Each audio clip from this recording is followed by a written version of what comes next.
तो क्या हाल है आप सभी की। उम्मीद करते हैं सब अच्छे होंगे, बढ़िया होंगे, अपने अपने घर पे मौज काट रहे हैं। तो देखिए आम का सीज़न आने वाला है और आम आएंगे यहाँ पर बहुत ही ज़्यादा दबा के, क्योंकि लगता है कि यहाँ पर जो ना इस बार आम की जो फसल है वो ज़्यादा पैदा होगी।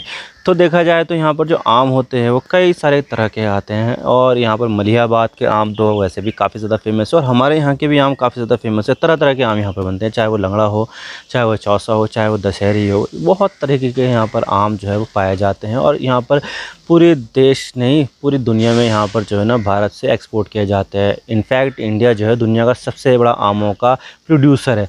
दुनिया में जितना भी आम पैदा होता है उसका 43% अकेले इंडिया है यहाँ पर जो है ना पैदा करता है। आप देख सकते हैं आम की जो इंडस्ट्री है उसमें यहाँ पर इंडिया का दबदबा है और आम को तो वैसे भी फलों का राजा कहा जाता है और उसमें भी यहाँ पर इंडिया सबसे आगे है। अपने आप में काफ़ी ज़्यादा जो है ना अच्छी बात है यहाँ पर।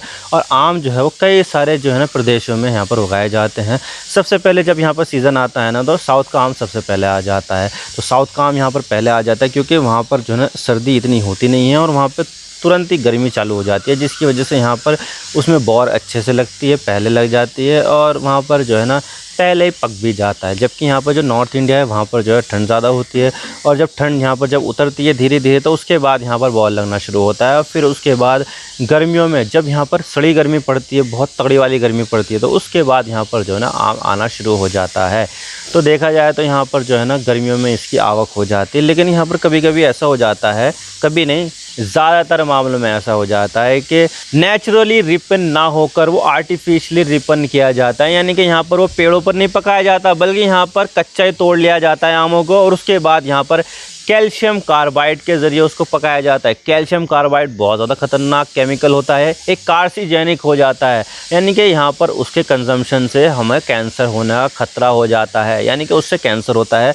और ये चीज़ से आम पकाया जाता है और आम हम उसको कंज्यूम करते हैं तो कितनी ज़्यादा हमारे शरीर के लिए घटिया बात है, बहुत ज़्यादा गलत बात है। लेकिन फिर भी यहाँ पर जो आम के जो किसान हैं वो इसका इस्तेमाल आमों को पकाने के लिए करते हैं। लेकिन अब यहाँ पर जो FSSAI है उसने यहाँ पर इस चीज़ का बीड़ा उठा लिया। पहले यहाँ पर जो है ना क्वेश्चन मार्क लग जाता है ना कि भाई तुम यहाँ पर क्या कर रहे हो, आम यहाँ पर जो है ना पकाया जा रहा है, केमिकल से पकाया जा रहा है। लेकिन यहाँ पर FSSAI क्या कर रहा है, बहुत ज़्यादा क्वेश्चन मार्क जो है ना यहाँ पर लग जाते थे, बहुत ज़्यादा क्वेश्चन FSSAI की इमेज पर लग जाता था। लेकिन अब यहाँ पर जो है ना FSSAI ने यहाँ पर क्रैक डाउन करना शुरू कर दिया है। स्टेट से बोल दिया है कि भाई जो भी यहाँ पर इस तरीके की हरकतें कर रहा है, जो भी यहाँ पर इस तरह के जो आम पकाने के जो तरीके हैं वो यहाँ पर इस्तेमाल में ला रहा है तो उसके ऊपर क्रैक डाउन किया जाए। तो अब देखिए यहाँ पर जो है पूरे देश भर में इस चीज़ को लेकर क्रैक डाउन किया जाएगा या किया जा रहा है।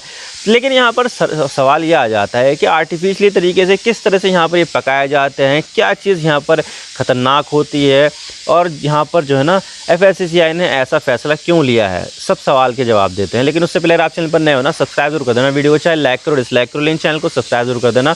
और आप यहाँ पर क्या नेचुरली पके हुए आम खाते हो या फिर इस तरह से कैल्शियम के ज़रिए जो पकाया जाते हैं या फिर किसी दूसरे केमिकल के ज़रिए पकाए जाते हो वो आम खाते हो, कमेंट सेक्शन में ज़रूर बता देना। तो चलो शुरू कर दो। तो देखिए अगर ये मसला जो है ना ऐसे चलता रहता ना तो FSSAI कभी भी इस तरह का आदेश नहीं देता और ना ही यहाँ पर जो है क्रैक डाउन करवाता। लेकिन मसला यहाँ पर यह आ गया है कि अभी रिसेंटली अमेरिका ने इंडिया की मैंगो की एक शिपमेंट को जो ना रिजेक्ट कर दिया था और उसमें यहाँ पर ये बताया गया था इसमें डॉक्यूमेंटेशन एरर है जो इर्रेडिएशन से रिलेटेड है। इर्रेडिएशन मतलब जब भी कभी भी जो ना आम मतलब कि फसल लगाई जाती है तो उसमें पेस्टिसाइड वगैरह डाले जाते हैं, छिड़कते हैं, मतलब कि पाइप के ज़रिए पेड़ों पे लगा दिए जाते हैं पेस्टिसाइड। हमारे सामने जो बाग वाग है तो उसमें भी ऐसे ही करते हैं, तो पेस्टिसाइड लगा दिए जाते हैं ताकि यहाँ पर जो ना आम को कोई नुकसान ना पहुँचे। तो उस पेस्टिसाइड जो लगा हुआ आम है वो अभी भी तो आम पर ही है ना, तो उसको हटाने के लिए इर्रेडिएशन का प्रोसेस के ज़रिए उनको निकाला जाता है ताकि जो भी इस तरह की जो दवाई लगी हुई है या फिर जो है ना किसी भी तरह का जो है ना कीड़ा वीड़ा है तो सारा का सारा यहाँ पर उस प्रोसेस के ज़रिए मर जाए और उनको यहाँ पर सिर्फ और सिर्फ आम ही मिले। तो इस तरह से यहाँ पर जो है ना इर्रेडिएशन का प्रोसेस होता है। लेकिन उससे रिलेटेड यहाँ पर जो है ना डॉक्यूमेंट में मिसिंग होने की वजह से अमेरिका ने इस शिपमेंट को कैंसिल कर दिया था, जिसकी वजह से इंडियन फार्मर्स को 5 करोड़ से भी ज़्यादा का नुकसान उठाना पड़ा। तीन शिपमेंट यहाँ पर जो है ना उसने रिजेक्ट कर दिए थे डॉक्यूमेंटेशन एरर की वजह से।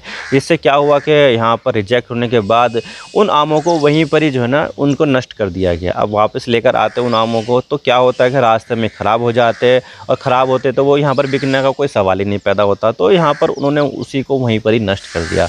तो इसकी वजह से इंडिया को काफ़ी ज़्यादा नुकसान हुआ, किसानों को काफ़ी ज़्यादा नुकसान हुआ।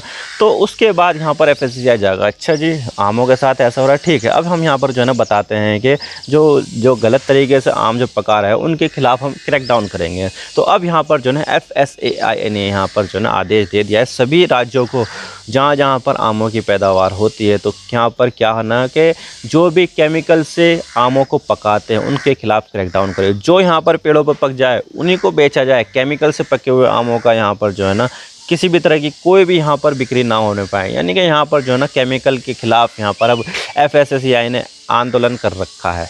लेकिन देखा जाए तो जो आर्टिफिशियल रैपनिंग होती है, मतलब केमिकल के ज़रिए जो है ना फलों को पकाया जाता है, वो पूरी तरह से तो बैन नहीं है। कुछ केसेस में यहाँ पर ये अलाउ भी हो जाता है। जैसे कि यहाँ पर जो है ना बहुत सारे ऐसे फल होते हैं जिनको यहाँ पर तोड़कर उसको दूर ले जाना पॉसिबल नहीं होता है, वरना तो यहाँ पर वो ख़राब हो जाएंगे। जैसे कि आम है, केला है, केला भी कच्चा तोड़ा जाता है, पीच है, जो नाशपाती होती है उसको तोड़ा जाता है इस तरह से। और इसके अलावा कुछ और फल भी है जिसको यहाँ पर कच्चा तोड़ा जाता है और उसको बेचने से पहले यहाँ पर पका लिया जाता है, ताकि यहाँ पर जो है ना वो अपने डेस्टिनेशन पे पहुँच जाए आसानी से और वो ख़राब भी ना हो।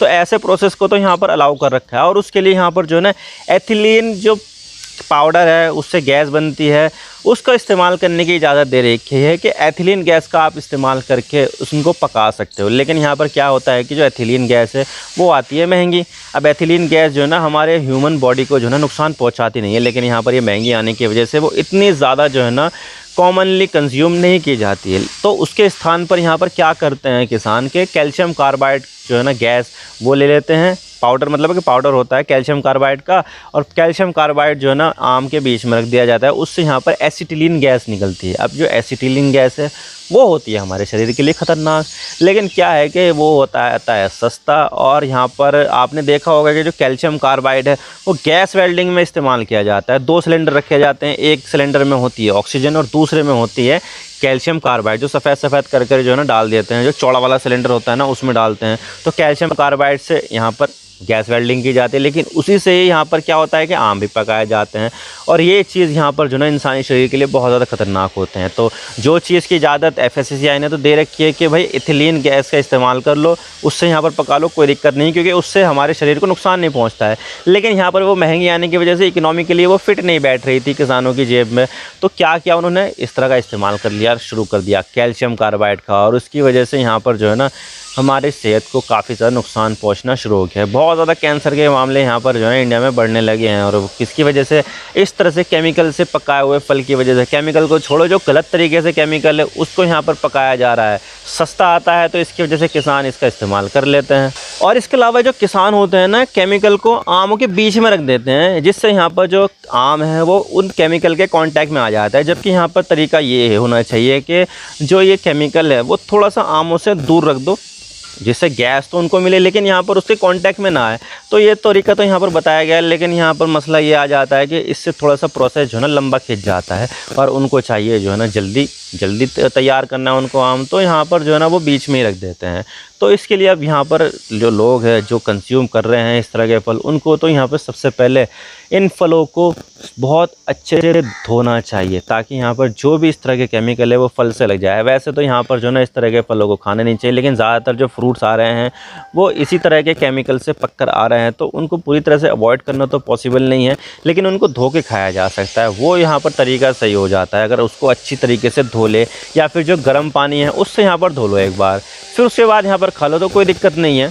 लेकिन अब यहाँ पर FSSAI इस तरह के जो प्रोसेस है उसके ऊपर क्रैक डाउन कर रही है, और हो सकता है कि इस बार हमें यहाँ पर जो केमिकल से पकाए हुए फल है वो देखने को ना मिले, या फिर देखने को मिले भी तो वो एथिलीन गैस से पकाए हुए फल हो जो हमारे शरीर को नुकसान ना पहुँचाती हो। तो यहाँ पर ये बात है, अब देखने वाली बात है कि यहाँ पर जो है ना FSSAI जो इस तरह से क्रैक डाउन कर रही है उसका नतीजा क्या निकलता है, यह तो आने वाला वक्त ही बताएगा। लेकिन आप यहाँ पर बताइए, क्या आप यहाँ पर इस तरह से फल खाते हैं या नहीं खाते हैं, कमेंट सेक्शन में ज़रूर बता देना। मैं तो बस इतना ही कहना चाहता हूँ कि वीडियो थोड़ा सा ही पसंद आए लाइक जरूर कर देना और चैनल पर नए हो तो चैनल को सब्सक्राइब जरूर कर देना। आपके एक सब्सक्रिप्शन से हमारे कंटेंट बनाने की मोटिवेशन मिलती है। Thank you for watching. I really appreciate your precious time. God bless you all. Now signing off.